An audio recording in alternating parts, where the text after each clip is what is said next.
So আজকে যেটা আমরা করবো ফার্স্ট আমরা রোলিং দিয়ে স্টার্ট করবো। সো ফার্স্ট হচ্ছে আমরা ফরওয়ার্ড রোল। তো ফরওয়ার্ড রোলে যেটা নিয়ম এটা করলে সুবিধা, একটা পা আগে একটা পা পিছনে, দুটো ভাগ যাবো। এবার আমার উদ্দেশ্য হচ্ছে আমার মাথাটাকে দুটো ভাগের মধ্যে আমি ঢোকাবো, শুধু ঢোকালেই হয় না। সো তোমাকে তোমার পাটা হেডটা থ্রো করতে হবে, এই এটা হচ্ছে ফরওয়ার্ড রোল। এবার এটাও দুটো হয়, একটা আমরা কন্টিনিউয়াসলি মারতে থাকি, আর একটা হচ্ছে মেরে দাঁড়িয়ে পড়ি। সো মেরে দাঁড়িয়ে পড়ার কি করা একই, এক দুই। তো আমরা ফার্স্ট একটা করব, ঠিক আছে, দেন আমরা সেকেন্ড এটা করব। একটা হচ্ছে কন্টিনিউয়াস মেরে জাস্ট চলে যাব, তারপর হচ্ছে দাঁড়াবো। এক একজন করে করো,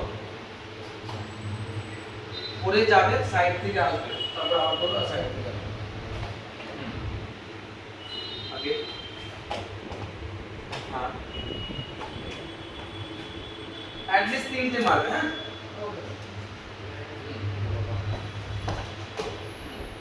যত কম্প্যাক্ট হবে তত ভালো, মানে এগুলো সবগুলোই কিন্তু তোমার পিচে যে কিংবা র্যাপিং এর যে বাকি মুভমেন্টগুলো থাকে সেগুলোতে কাজে আসে।